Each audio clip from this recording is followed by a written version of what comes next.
Hello students. इस video में हम देख रहे हैं CBSE class 10th mathematics board exam smart paper attempting strategy, जिसके अंदर में हम देखेंगे जैसे ही हम एग्जामिनेशन हॉल में जाते हैं हमें क्वेश्चन पेपर मिलता है तो स्टार्टिंग में हमें मिलता है रीडिंग टाइम। इस रीडिंग टाइम में हम एंटायर पेपर कामली रीड कर लेंगे। रीडिंग करने के बाद हम लोग को तुरंत आइडेंटिफाई होता है कि कौन से क्वेश्चंस ईजी है, कौन से मॉडरेट है और कौन से डिफ़िकल्ट है। इनको देखने के बाद हम लोग डिसाइड कर सकते हैं कि किस ऑर्डर में हम अटेम्प्ट करेंगे। हमें हमेशा स्टार्ट करना है अपने स्ट्रॉन्ग एरियाज से। हमें पैनिक नहीं होना है अगर हम लोग को टफ क्वेश्चंस दिखते हैं। Every paper will carry them. Tough questions हमेशा पेपर्स में आएंगे तो उन्हें देख के हमें पैनिक नहीं होना है। नेक्स्ट हम देखेंगे टाइम मैनेजमेंट हमारा क्या रहेगा। 3 आवर्स का हमारा पेपर रहता है, अप्रॉक्स 180 मिनट्स। सेक्शन ए उसके अंदर में रहेगा first section which will consist of the MCQs, जिसके अंदर में हमें 20 क्वेश्चंस मिलेंगे ऑफ 1 मार्क ईच। सबसे पहले यहाँ पे इम्पोर्टेंट आता है कि मैक्सिमम टाइम हम इस सेक्शन को 20 मिनट से ज़्यादा नहीं दे सकते। तो 20 minutes for 20 question which comes out to be 1 minute पर क्वेश्चन। तो यहाँ पे ये बहुत इंपॉर्टेंट है, यहाँ पे हमारा टाइम सेव होना चाहिए और बहुत क्विकली पेपर चालू होना चाहिए। Do them quickly and carefully. यहाँ पे हमें क्विकली तो करना है पर ध्यान भी रखना है कि हम कुछ मिस्टेक्स ना करें। Do not spend more then 1 minute पर एमसीक्यू। जैसे ही अपन ने देखा कि 20 मिनट्स है और अप्रॉक्स 1 मिनट के आसपास टाइम हम एक क्वेश्चन को दे पाएंगे। If unsure mark and move ahead. ये सबसे इम्पोर्टेंट प्लस पॉइंट रहने वाला है बच्चों। अगर आप श्योर नहीं हो, कोई भी क्वेश्चन आप रीड कर रहे हो और आपको क्लिक नहीं हो रहा है, लॉजिक आपको समझ में नहीं आ रहा है कि आगे कैसे जाए, आपको मूव अहेड करना है, आपको स्किप करना है वो क्वेश्चंस को। आप वहाँ पे नहीं रुकेंगे। नेक्स्ट सेक्शन रहेगा second section which is section B. यहाँ पे 5 क्वेश्चंस आपको अटेम्प्ट करना है और 2 मार्क्स के ईच क्वेश्चन रहेंगे। मैक्सिमम टाइम हमें यहाँ पे देना है again approx 30 to 35 minutes. Attempt easy ones first. तो यहाँ पे हमें इजी क्वेश्चंस को पहले अटेम्प्ट करना है। Keep steps clear and neat. Avoid unnecessary rough work in the main answers. तो रफ वर्क हमें जो अननेसेसरी हम है करते हैं यहाँ पे वो अवॉइड करना है। Next third section will be section C. यहाँ पे 6 क्वेश्चंस हमें अटेम्प्ट करने हैं और each question will be for 3 marks. Maximum time यहाँ पे हमें 30 to 40 मिनट्स देना है। Write complete steps, step marking matters. तो यहाँ पे आपको कंप्लीट स्टेप्स फॉलो करना है। फाइनल आंसर आपका रॉन्ग भी आता है तो स्टेप्स को हमें मार्क्स मिलते हैं। Draw NEET diagrams in geometry. जहाँ पे भी नेसेसरी है वहाँ पे आपको नीट डायग्राम्स ड्रॉ करने हैं। फाइनल आंसर्स को हमें हाईलाइट करना है। जो चेकर है उसको हम रेडीमेड आंसर्स सामने दिखे उस हिसाब से उसको अगर हाईलाइट करके देंगे तो चेकर का काम इजी होगा और हमें इजीली मार्क्स मिलेंगे। Next fourth section section D. यहाँ पे 4 क्वेश्चंस हमें अटेम्प्ट करने हैं और 5 मार्क्स रहेगा ईच क्वेश्चन के लिए। तो each correct answer will give you 5 marks. यहाँ पे मैक्सिमम टाइम हम 40 to 45 मिनट देंगे। Do not spend more than 10 minutes पर question. These are going to be lengthy ones. तो बट ऑब्वियस है 5 मार्क्स के लिए कोई क्वेश्चन पूछा है तो ये लेंदी रहने वाले हैं। तो यहाँ पे हमें 10 मिनट से ज़्यादा टाइम नहीं देना है। यहाँ पे भी सेम स्ट्रेटेजी रहेगी। अगर आप किसी भी क्वेश्चन में स्टक होते हो वहाँ पे आपको जगह छोड़ना है और मूव अहेड करना है। आपको उस टाइम के लिए उस क्वेश्चन को स्किप करके आगे जाना है। Next section E. ये केस स्टडी सेक्शन रहेगा जिसके अंदर में आपको 3 क्वेश्चंस सॉल्व करने हैं और each question will carry 4 marks. Maximum time आपको यहाँ पे भी 20 to 30 मिनट्स देना है। Read the case carefully. तो 2 से 3 मिनट में आपको पूरा केस पढ़ के उसको समझना है दोस्तों। यहाँ पे आपको सबसे पहले समझ में आना चाहिए कि दिया क्या है और पूछा क्या है। अंडरलाइन की डेटा। अटेम्प्ट सब parts one by one, avoid calculation mistakes. तो जैसे यहाँ पे लिखा है कि ये केस स्टडी क्वेश्चंस इजी होते हैं, पर इसके अंदर में सिली मिस्टेक्स होने के चांसेस रहते हैं, तो हमें ये चीज़ अवॉइड करना है। Last 15 minutes it should be for rechecking. तो आपको यहाँ पे करना क्या क्या है, आपको जो भी सारे क्वेश्चंस लिखे हैं उसको रीचेक करना है। उसके पहले भी अगर कुछ हमने क्वेश्चंस लीव किए हैं जिसमें हम लॉजिक नहीं लगा पाए थे, हम स्टक थे, तो ऐसे क्वेश्चंस पे जहाँ पे हमने स्पेस छोड़ा है उसको हमें फटाफट सॉल्व करने का ट्राई करना है। उसके बाद में एमसीक्यूज को हम एक बार रीचेक कर लेंगे। हमें चेक करना है पॉजिटिव नेगेटिव साइंस के mistakes.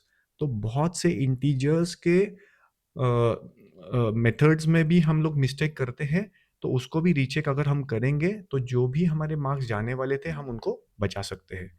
Verify units and graph labels, ensure all questions are attempted and ensure question numbers are correct. ये बहुत पेपर्स में ऑब्जर्व किया है मैंने कि बच्चे क्वेश्चन के आंसर्स बराबर लिख रहे हैं, पर sometimes they do mistake in writing the question numbers for the particular answer. मतलब फॉर एग्जाम्पल क्वेश्चन नंबर 2 हमने अटेम्प्ट किया है, आंसर भी पूरा बराबर लिखा है, पर गलती से वहां पे आंसर नंबर 2 के जगह पे कुछ दूसरा ही लिख दिया है। तो वो चीज हमें क्रॉस चेक करनी है और ये मिस्टेक नहीं करना है। Next will be smart attempting tips. तो रिकमेंडेड ऑर्डर तो यही रहेगा कि आप जो क्वेश्चन पेपर में ऑर्डर है उसी ऑर्डर में जावे। Follow step marking system. यहाँ पे जैसे हमने बोला कि आपको स्टेप बाय स्टेप क्वेश्चन को सॉल्व करना है। स्टेप्स बहुत इंपॉर्टेंट है। Even if the final answer is wrong, आपका हर एक करेक्ट स्टेप आपको मार्क्स देगा, आपका हर एक करेक्ट फॉर्मूला आपको मार्क्स देके जाएगा। Show all calculations, especially in quadratic equations, trigonometry, statistics, surface area and volume. आपको सारे कैलकुलेशंस दिखाना है। कैलकुलेशंस करते टाइम आपको स्मार्ट वर्क करना है, हार्ड वर्क करते नहीं बैठना है। जहाँ पे भी कैंसिलेशंस पॉसिबल है वो कैंसिलेशंस आप करिए, आपका टाइम सेव होगा और वो स्मार्ट वर्क कहलाएगा।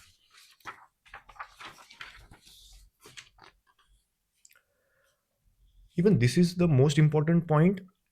You should keep the presentation clean. Margins must be drawn. Use pencil for graphs and diagrams. Underline, box और हाईलाइट द फाइनल आंसर्स। जैसे मैंने पहले भी कहा है आपको, फाइनल आंसर्स आपके हाईलाइटेड चाहिए। जो चेक करने वाले सर रहेंगे उनके पास में एक सोल्यूशन सेट रहता है, वो आपके पूरे पेपर्स को कभी देख भी सकते हैं, कभी नहीं भी देख सकते, पर उनका फाइनल आंसर आपके फाइनल आंसर से मैच होना चाहिए। इसलिए आपके फाइनल आंसर्स अगर हाईलाइटेड रहेंगे तो रेडीमेड सर को दिखेंगे और आपको फटाफट मार्क्स मिलने के चांसेस बढ़ जाते हैं। राइट क्वेश्चन नंबर्स करेक्टली, ये भी पॉइंट हम लोगों ने देखा है। Correct question numbers for corresponding correct answer should be mentioned. If stuck on a question, friends ये पॉइंट हमने बार बार क्यों रिपीट किया है इसके अंदर में, अगर आप कोई भी क्वेश्चन के ऊपर में स्टक करते हो, थिंक फॉर अ मिनट और टू। आपको थोड़े टाइम के लिए यहाँ पे ध्यान देना है, उसके ऊपर सोचना है। अगर आपका लॉजिक क्लिक नहीं होता है उस क्वेश्चन के लिए, आपको उसको लीव करना है, आपको उतना जगह छोड़ना है और आगे मूव अहेड करना है। यहाँ पे हम कम बैक लेटर कर सकते हैं। पूरा पेपर कंप्लीट करने पे पहले ध्यान देंगे। अगर कोई क्वेश्चन पे थोड़े टाइम के लिए अटकते हैं और लॉजिक क्लिक नहीं हो रहा है तो मूव अहेड, जगह छोड़िए, आगे जाइए। Common mistakes to avoid, copy writing data question numbers from the question. तो रॉन्ग क्वेश्चन नंबर्स हम कॉपी करते हैं, ये मिस्टेक हमें अवॉइड करना है। साइन मिस्टेक्स को हमें अवॉइड करना है। नॉट राइटिंग यूनिट्स, बहुत से टाइम ये ऑब्जर्व किया गया है कि क्वेश्चन पूरा बराबर से सॉल्व किया है, फाइनल आंसर भी बराबर से लिखा है, पर यूनिट्स मिसिंग है। तो यहाँ पे अगर आपने यूनिट्स नहीं लिखा है तो आपका आधा मार्क जाएगा, तो हमें वो अवॉइड करना है। Forgetting to attempt the internal choices. Next, in case of word problems, strategies will be form equations correctly. आपको इक्वेशंस करेक्टली बनाना है, इसके लिए आपको सब बेसिक नॉलेज इक्वेशंस का होना चाहिए। Right final statement in the words. आपको फाइनल पूरा क्वेश्चन होने के बाद में फाइनल आंसर जो भी है वो वर्ड्स में लिखना है। जिस फॉर्म में क्वेश्चन पूछा गया था उसी फॉर्म में आपको आंसर मेंशन करना ज़रूरी है। Graph questions, label axis properly, mention answer numbers visible. जो भी ग्राफ्स के ऊपर में आप प्लॉट करने वाले हो उसके ऊपर आपका क्वेश्चन का corresponding answer number clearly visible होना चाहिए। मैं रिकमेंड करूंगा कि आप आंसर नंबर्स थोड़ा राइट साइड में लिखिए, क्योंकि जब हम स्टेपल करते हैं या थ्रेड टाई करते हैं तो वो केस में आपके आंसर्स नंबर उसके पीछे ढक जाते हैं। तो वो केस में एग्जामिनर को आसानी होवे, इसलिए आपको आंसर नंबर्स ग्राफ पेपर्स के बीच में या राइट साइड में मेंशन कीजिए। Use proper scale, mark points clearly. Golden rule for 90+% marks. आपको सबसे पहले तो अटेम्प्ट करना पड़ेगा पूरा पेपर। अगर आप कोई भी 90-95% के ऊपर मार्क्स एक्सपेक्ट कर रहे हो या आपका वो टारगेट है, तो सबसे पहले आपका टारगेट होना चाहिए कि आप 100% पेपर को पहले अटेम्प्ट कीजिए। You must be very quick for this. आपको बहुत क्विक होना पड़ेगा।